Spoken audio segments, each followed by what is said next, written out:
So I have uploaded this article for you to read if you want. There are parts that you definitely have to read. I will point those out. Now, essentially, you can tell from the title what's going on here. There is an intervention, a very brief intervention, that drastically improved the grades and health of black students. That's who was studied in this article, despite the use of the word quote unquote minority students, which is a word I don't really use because it often suggests the idea of less than. In this specific intervention, they show that an intervention that increases feelings of belongingness and increases an understanding that social problems related with the first semester in college, like making friends and that, are normal and will go away. So essentially, an intervention that tackles that idea that has nothing to do with school drastically reduced the what is commonly known as the GPA gap. But essentially it's a GPA gap that's they call it the achievement gap, and I think it should be called the racist achievement gap because of studies like this. This study shows if you that attacking belongingness, making people feel like they belong, manipulating it, creating an intervention that makes black students feel like they belong socially at the university that they are at, increases grades and reduces the quote unquote achievement gap by 50%. It also reduced health problems in aspects of the study, like going to the doctor and things like that. But I'm just going to focus on the GPA because I think it's important to focus on the GPA because we're in school and it's an easy focus. The health matters as well, but I'm going to focus on the GPA. Now, let's look at the data. The data are right down here in the corner. And what do you see? You see before the belongingness treatment, and you see that they used a randomized control trial. So they have a control group that received nothing, and they have groups of students that received the intervention, the belongingness intervention, which we'll talk about in a second. So if you want to look, the darker lines are the students who received the intervention. What we can see is after that first semester in college, students, well, after that, that's the second semester in college, students' GPA showed a racial gap, right? And one of the questions we're trying to ask is, why does that gap exist? So we have the control group for white students. That's the lighter line that I'm hovering around. The control group for black students who do not receive the intervention. Yeah, you have white students who receive the intervention at the top and black students who receive the intervention at the bottom. So the intervention, which you're going to learn about, you're going to have to create, was applied. Then what you see here, one thing you just got to notice, there are individual differences in the groups when they start. More like even across the racial categories, just random assignment led, one group that didn't receive the treatment to have a higher GPA than the group that did receive the treatment. That's actually an interesting consequence because we're taking the group that has the lowest GPA already and seeing how much we can improve that. Then you have something similar here. Well, you have the opposite. The folks that don't get the intervention are at the lowest level. Random assignment does this sometimes. They have the lowest GPA of white students and they don't get the intervention. And those are the two lines we're going to compare. We're just going to focus on this light square line and the dark X line. So you can see right here, comparing the X to the diamond, I guess is what I should say. Compare the X to the diamond before the treatment, massive difference. X to the diamond one semester after, you still have a difference in the next GPA. Next, you see the X and the diamond are getting closer.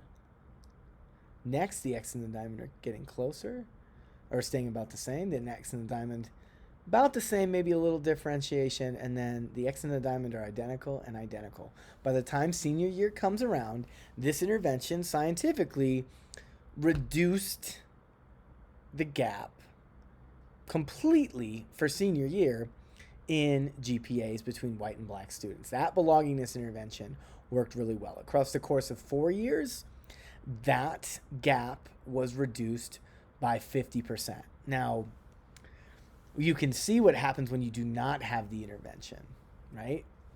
GPAs your first semester are here. They're low relative to the other GPAs, and then they keep going down, keep going down, keep going down. There's a slight trajectory up in senior year.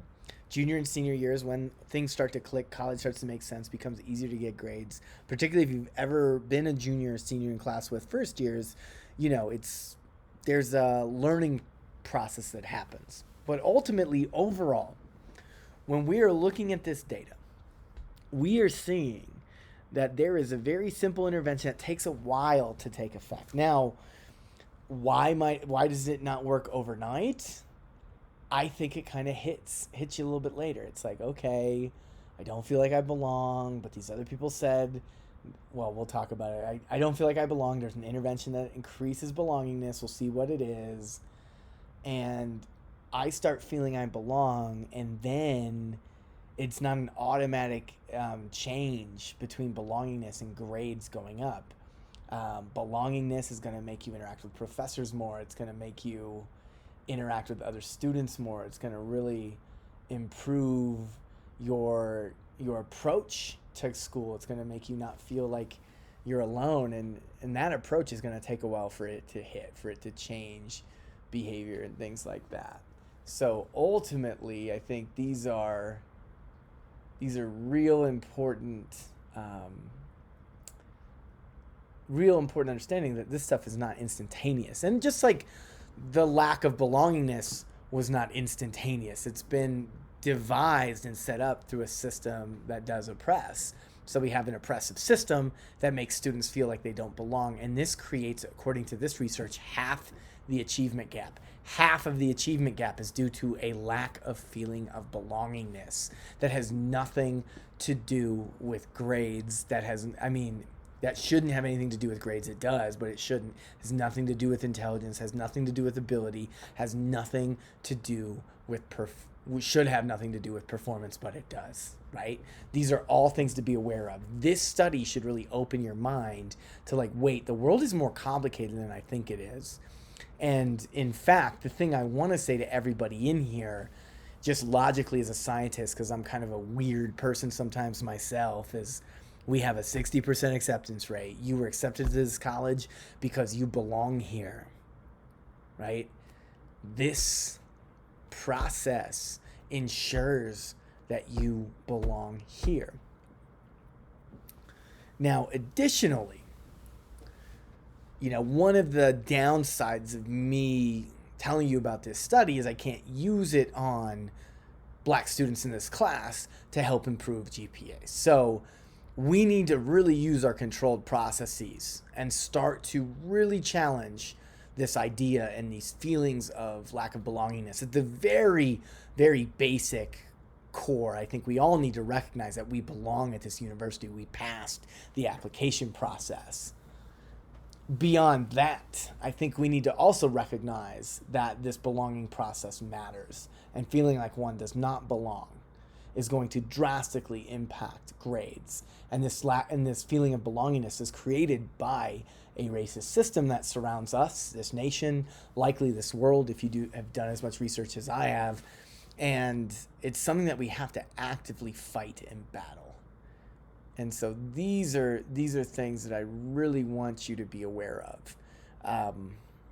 If there was a different way, I would apply this to you before I could present this, but I really can't. I don't see the way to do it. Now, essentially, though, the class, so that's the downside of this assignment. The upside is that as a class, going to try to create the intervention and apply it to Regis students, apply it to students that we know, apply it to people whose lives we can change. It is achievement gaps exist across many different racial categories, and essentially what this paper is telling us is that predominantly white institution creates a sense of lack of belongingness in black students. It's likely creates the same thing in Latinx students, in Asian students, in Native students.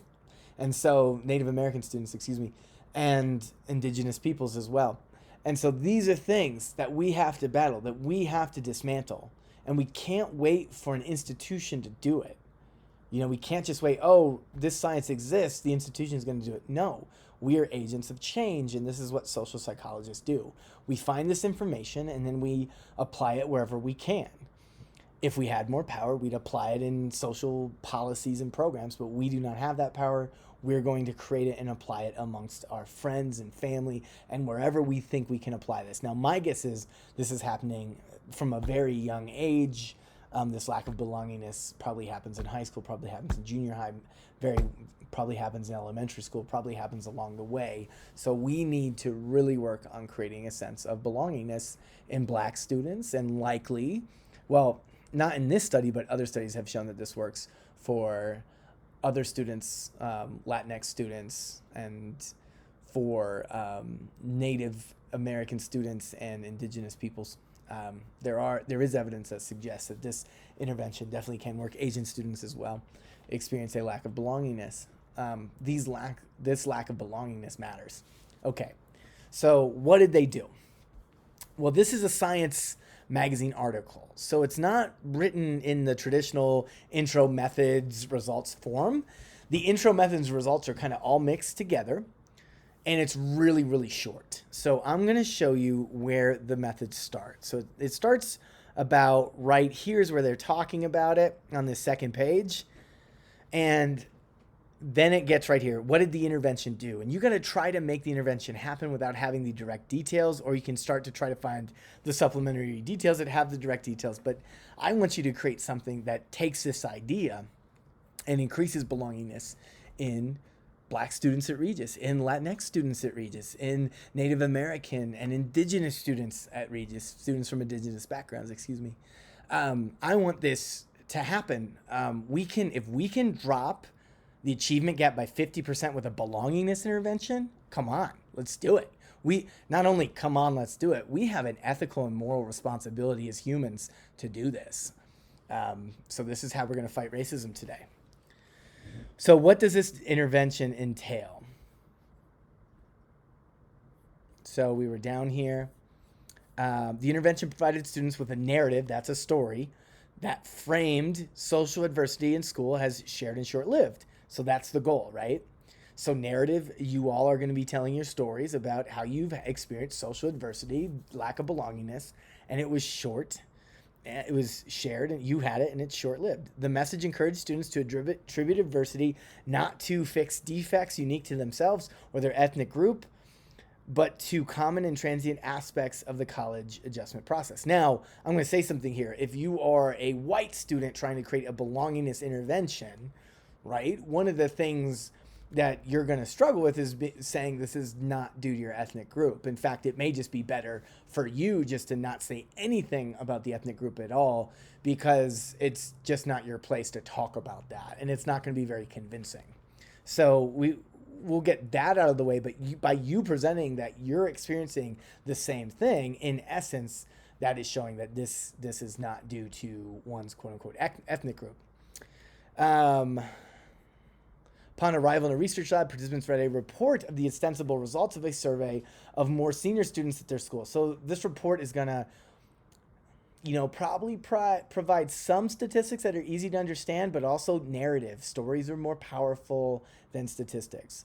Most students, the report indicated, had worried about whether they belonged in college during the difficult first years, but grew confident in their belongingness with time. That message needs to be shared. So share it with the results of the report. Say 20 people, say something like, many people have completed this survey for us, and here's what we found. But then if you look, they have quotes. For instance, one survey respondent was quoted as saying, freshman year, even though I met large numbers of people, I didn't have a small group of close friends. I was pretty homesick, and I had to remind myself that making close friends takes time. Since then, I've met people, some of who are now just as close as my friends in high school were. More stories like that. So there's many of us that are going to be in a group. So we need to work together to kind of create a set of stories that participants can see and see it's not just them. These videos are important. Seeing, and I think you can translate this from paper to a video very easily, and that's what I would rather prefer. Think about this intervention, but make it a Facebook ready or whatever social media ready intervention. So, there are going to be videos of you making this. Now, here's the extra part. You'll see the next part, and this is important. You're going to have to figure out, to encourage participants to internalize the message, several steps exploited the saying is believing effect. If you say something, you believe it. So the tendency to endorse messages that one freely advocated, that's what we just said. Participants were asked to write an essay describing how their own experiences in college echoed the experiences summarized in the survey. You know what? At the end of your thing, tell them to do this and tell them to send it to Dr. Brian DeRicke, right? That'll give it some relevance, some credibility. They then turn their essay into a speech, which they delivered into a video camera. Ask them to do this as well. Be like, hey, we want you to do this. Can you post this on my Facebook page? I quit Facebook recently, but you could tell them to link it to me if they want to link a copy of their video to me to feel legit. These material, do whatever you want. I'm just throwing out ideas. These materials, participants were told, will be shown to future students to help erase their transition to college. Oh, it's ease, sorry, their transition to college. Beyond facilitating internalization, this procedure averted the potential stigma of receiving an intervention because it encouraged participants to see themselves as benefactors and not as beneficiaries. So, this is where I wish I could have just told you about this study or told you to do this without putting you in the position. We know that this belongingness intervention is going to benefit us. It'll benefit us less now because we're smart, and that's the life of a social psychologist, right? But ultimately, I think what is important is to use that controlled system that we read about in the lecture for this week and start to really battle this. Like, lack of belongingness, it's not on you. It's due to, in terms of racial lack of belongingness in college, it's due to a racist system that creates an environment that is not welcoming. And the white students that are listening right now, and the white people that are listening to me right now, we need to say, hey, our environment is not welcoming to Black students. Our environment is not welcoming to Latinx students. Our environment is not welcoming to Native American and Indigenous peoples, right? It is our responsibility to fix this, and that's what today is about. You are going to do something that's the essence of this intervention, and you're gonna present it out there in the world to help students that you have access to. Ideally, Regis students, I'm going to present some of your videos in my intro class when I teach social psychology at the end of the semester. I'm teaching a team talk class. I got the social psych section. This is a very core component of that, but I need your help, right? This is going to be, I'm going to present this to a very large Regis class, and then these modules are likely going to be used again. So this has a chance to impact generations. Additionally, don't just rely on me to make this work, right? We have a problem. Let's fix it, right? We need to do the work that's necessary to help out our students of color, right? Like, we are failing as a community. Like, white colleges, we are failing as a community to ensure that students have an equal chance to do well because we don't create a welcoming community, right? We got to break down the barriers of racism that exist in our society and our institutions, and we got to start fighting them. Here is one way you can do that, one concrete way, and we're going to do that today to help out these. Really, we want to get it earlier and earlier and earlier. Think about if you have access to any first years, if you have access to any high schoolers. Like, the earlier we can target this, the better we can make students perform, essentially. But ultimately, causally, half of the achievement gap, according to this study, is due to a lack of feeling belongingness. This is not trivial. This is a gigantic effect.